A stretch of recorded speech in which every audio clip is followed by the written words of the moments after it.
Yo, drop a beat.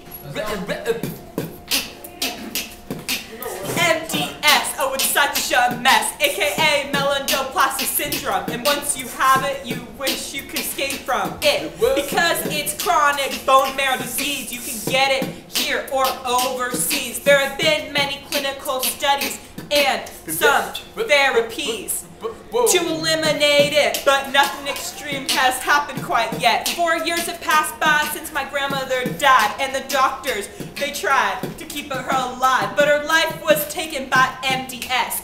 She went through many tests, yet it ended in such a mess. But that doesn't make me think anything less. Disease takes lives every day, and it's sad to say, but my grandma isn't so far away. She's in my heart, and that can never be taken apart. We always hear from others, live up to the fullest. Well, that's what she did, and that's what she told us grandkids.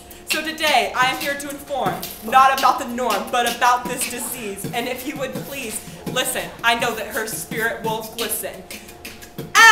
MDS affects blood marrow formation. It leads to low levels of blood circulation, manipulation, and transformation. In this, the bone marrow produces unusual blood cells. That would make you want to yell, ah! The MDS progression, it's like a recession. Disease takes over you, becoming its obsession. MDS can transform into acute leukemia. That's when some say, see ya. Symptoms of MDS can range from mild to severe, but either way, you want them to disappear. If you have a low count of red blood cells, you are anemic, feeling fatigued, out of breath, weak and dizzy. If you have a low count of white blood cells, you are neutropenia. With the fever and frequent infections, your body is busy. The only way to really know if you have Myelodysplastic Syndrome is to take a physical exam from your doctors, because in the end, he's similar to your high school proctor. Watching over you, it's something that they're born to do. A series of blood tests will do just the trick. That way you'll find out real quick. The CBC is necessary. It determines how many cells of each type are circulating in the bloodstream. Another test is peripheral blood smear. That's when they look at your appearance of the blood cells and tell you if you're in the clear. And last but not least, it's a test they use from west to east. It's the blood chemistry. They look for abnormalities in the blood, including certain enzymes, iron level, and other factors, bud. A bone marrow aspiration and biopsy are necessary for a definite diagnosis. It's pretty atrocious. A sample of your bone marrow core will be examined under a microscope. If they find nothing abnormal, is what you hope. But even after all that, you still have to use a cytogenetic analysis. It's when the marrow cells are set up in a dish to divide. They evaluate chromosomes as abnormal as Jekyll and Hyde.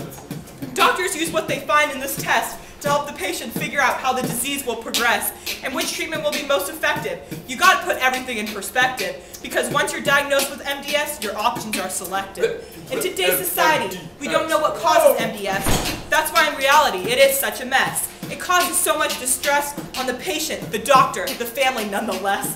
The disease is more common in men than in women, and those predominantly over the age of 50. Well, isn't that just nifty?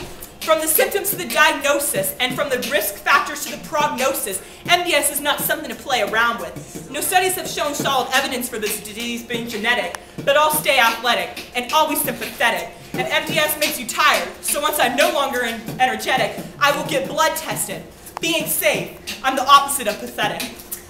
I'm truly blessed that my grandma has the best patient support. She even said, I'm not in a hospital, I'm at a resort. With resources, technology, and people like my mentor, Cecilia Young, MDS awareness has sprung. So with all this said, take a moment to reflect. No one is perfect, but we all deserve respect. My grandma is an angel looking down upon me, and even though I can't see her with my own eyes, I know that she would not want me to cry. So for her I celebrate life and all the joy that comes from it, because if her life was a peach, MDS was her pick. Myelodysplastic syndrome is not a disease commonly heard, but that's my final word. It is a disease that gives me unease, but after gaining more knowledge about this topic, who knows, maybe I'll study it at college. MDS, what a mess. The name's Blaine Weiss. Don't say it twice. Blaine Weiss.